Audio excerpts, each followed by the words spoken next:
Terima kasih Anda masih di Economic Challenges. Menarik sekali tadi pembahasan kita di 3 segmen pertama, khususnya berkaitan dengan gula, tampaknya tidak begitu banyak persoalan yang kita hadapi. Mulai dari sisi industri, mulai dari rafinasi maupun dari sisi petani. Hanya saja yang menjadi persoalan satu yang menarik adalah kadang-kadang petani tebu tetap dihadapkan kepada persoalan gula impor. Karena itu di sini ada Pak Arum Sabil. Pak Arum Sabil, kalau teman-teman pengusaha petani tebu sering juga menyampaikan kekecewaannya terhadap gula impor, apa sebetulnya yang dipersoalkan oleh teman-teman? Ya, sebenarnya begini. Pada hari ini saja harga gula internasional itu, gula impor masuk ke Indonesia, itu kurang lebih kalau bayar biaya masuk dan lain-lainnya sekitar 7.500. Nah, kalau misalnya tebu petani digiling di pabrik gula, dengan rendemen misalnya di bawah 7%, biaya produksinya per kilo itu sudah mencapai hampir 9.000. Jadi kalau bagi kami, gula impor itu adalah hantu yang sangat menakutkan. Kami akan punya keberanian melawan gula impor kalau misalnya efisiensi pabrik itu dibenahi. Nah sekarang ini saya berharap tidak saling menyalahkan. Pabrik gula kita sekarang ini kondisinya memang sudah harus benar-benar direvitalisasi secara terintegrasi. Jika tidak, saya prediksi dalam waktu 3 tahun ke depan, pabrik gula di Jawa ini bisa tutup. Betapa seriusnya persoalan pabrik gula di Indonesia ini. Baik. Saya rasa itu.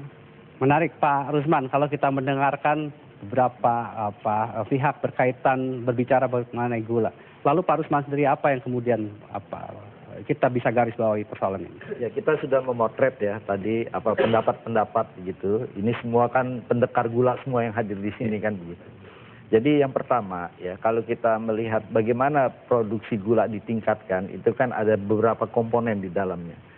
Kalau kita melihat perluasan areal tanam tebu begitu itu tidak terlalu merisaukan ya karena memang trennya dalam 10 tahun terakhir juga ada peningkatan walaupun tidak cukup tinggi begitu.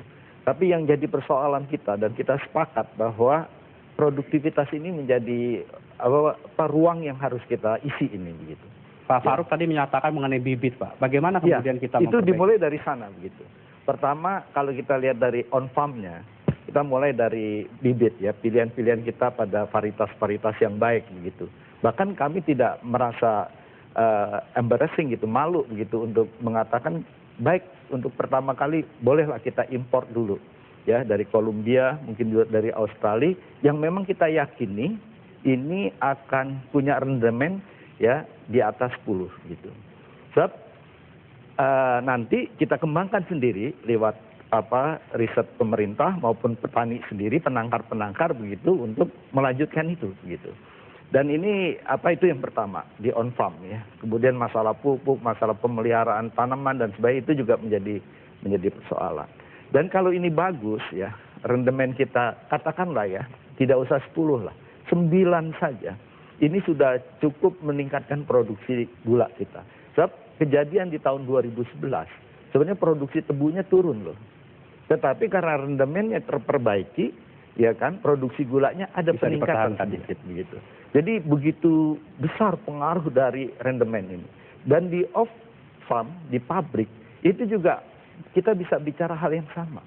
Bicara rendemen juga kan gitu.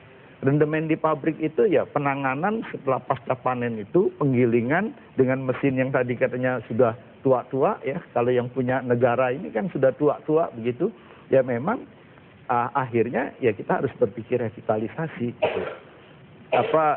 Karena udah terseok-seok begitu ya. Bahan bakarnya habis-habisan ya kan, tetapi kristalnya yang diperoleh tidak terlalu besar. Pak, lembaga penelitian yang ada di Departemen Pertanian khusus pengembangan tebu, apakah itu memadai?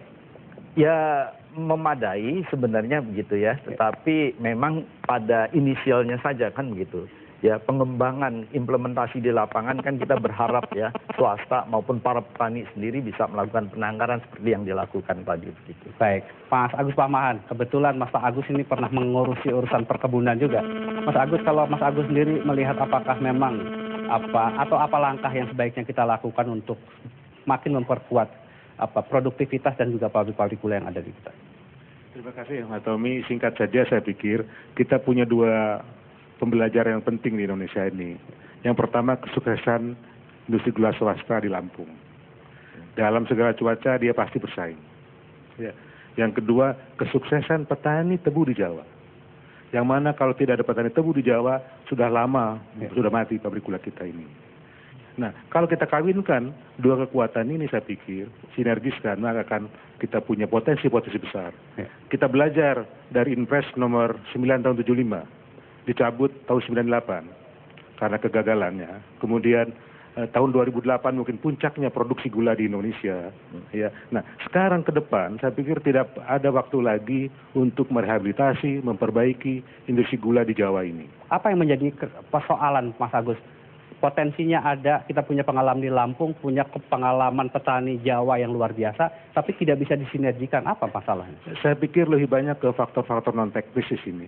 Ya, bagaimana komitmen-komitmen kita ke depan dengan kebijakan-kebijakan yang konsisten. Bagaimana mensinergikan semua ini saya lihat bukan faktor teknis, tapi lebih banyak faktor-faktor non teknis. Misalnya tahun 2006 sudah tersedia dana 9,4 triliun untuk merehabilitasi, membangun 3 pabrik gula baru. Dan ini termasuk juga bagian dari mungkin kegagalan saya sendiri juga selaku deputi waktu itu. Ya, selesai saya deputi juga belum jadi juga di satu pabrik juga kata-kata. Ya, nah, tetapi saya ingin menyemangati lagi bahwa ya komitmen-komitmen ini sebetulnya yang harus menjadi kepedulian kita ke depan. Tanpa itu saya pikir kita nggak akan bisa menyelesaikan masalah gula ini. Baik, Mas Romi, apa yang lalu harus kita lakukan kalau kita mendengar apa yang disampaikan oleh Mas Agus Taufahan tadi? Kita kan menteri industri gula ini kan harus melihat bahwa lanskapnya itu 58% itu adalah kebun rakyat, kemudian 18% perkebunan besar negara, kemudian PBS-nya atau perkebunan besar swasta sekitar 24%. Nah, kita lihat keunggulan ada di perkebunan besar swasta yang tadi disebutkan di Lampung. Nah, kalau kita mau melakukan treatment, saya setuju bahwa yang diperlukan itu adalah konsistensi dari kebijakan dan magnitudenya. Policy mungkin tidak banyak berubah begitu. Kalau kita lihat program akselerasi peningkatan produktivitas gula 2008 sudah menghasilkan 2,7 juta ton misalnya. Tapi kemudian sekarang turun. Itu persoalannya adalah konsistensi dari program Bung Karno yang pernah kita inisiasi waktu itu yang kurang berlanjut begitu. Kemudian yang kedua adalah tadi, kalau kita berbicara benih, memang pada tahun ini Komisi 4 DPR RI memberikan anggaran kepada Kementerian Pertanian sekitar 200 miliar untuk benih yang bisa disebarkan kepada petani. Tapi kembali lagi persoalannya adalah hanya untuk tebu ya? Iya, untuk tebu. Ya. Tapi menjadi persoalan tadi yang dikatakan bahwa kapasitas P3GI dalam melakukan produksi yang memang dibutuhkan kualitasnya itu sangat terbatas. Ya. Dan kemampuan penangkar-penangkar domestik juga berkurang. Sehingga saya kembali lagi ingin mengatakan bahwa on-farm dan off-farm semuanya harus dibenahi. Dari sisi on-farm kita berbicara bagaimana menyediakan benih yang berkualitas secara berkelanjutan dalam jumlah yang cukup. Yang kedua, bagaimana kita bisa memberikan penyuluhan kepada para petani tebu agar tidak belajar dengan otodidak tadi yang dikatakan. Tetapi pantauan teman-teman Komisi 4 sendiri apa pelaksanaan di lapangan, apakah sesuai dengan apa yang diprogramkan? Persoalannya sekali lagi adalah konsistensi. Konsistensi dari policy yang ditetapkan berikut dengan anggarannya. Seringkali polisinya konsisten, tetapi anggarannya naik turun. Ketika kita berbicara bongkar ratun, dia tidak berubah, tetapi anggarannya yang naik turun. Ketika kita berbicara misalnya bagaimana merevitalisasi pabrik gula, tetap polisinya itu ada, tetapi komitmen terhadap pendanaan atau anggaran yang dikucurkan ke sana itu sangat terbatas. Sehingga kalau kita berbicara bagaimana meningkatkan produktivitas dan produksi secara nasional, hanya bisa dilakukan kalau ada pendekatan dalam jangka waktu yang sama-sama disepakati, dan kemudian secara konsisten semua upaya diarahkan ke sana. Saya kira itu sangat mungkin. Pak Rusman, apa yang menjadi kendala konsistensi itu tidak bisa dijaga? Ya sebenarnya begini ya, kita sudah, pemerintah ini kan sebenarnya ada di tengah-tengah. Ya. Banyak kepentingan ya di dalam gula ini. Kepentingan tentu kepentingan yang ingin bersama-sama lah, ya ingin mencapai swasembada gula kan begitu. Ya sesuai dengan arahan Presiden 2014, jangan lupa kita harus bisa menunjukkan bahwa kita bisa swasembada gula itu. 2 tahun lagi ya Pak ya? 2 tahun lagi. Ya, dan sekarang posisi kita masih 2,2 juta lah. Kebutuhan untuk konsumsi rumah tangga itu 2,7. Jadi kita masih kurang 500 ribuan ton lah ya setahun. Dan itu kalau saja tadi ya kita konsisten ya bisa memperbaiki ya produktivitas kita sampai ke rendemennya ini, itu tinggal selangkah lagi sebetulnya. Tapi memang bikin pegel juga begitu loh. Kenapa kok nggak nyampe-nyampe begitu? Ya ini kan berarti ada Polisinya mungkin konsisten seperti yang disampaikan Pak Romi tadi, begitu ya. Tetapi di tengah jalan itu ada banyak hal yang memang harus kita pahami bersama-sama.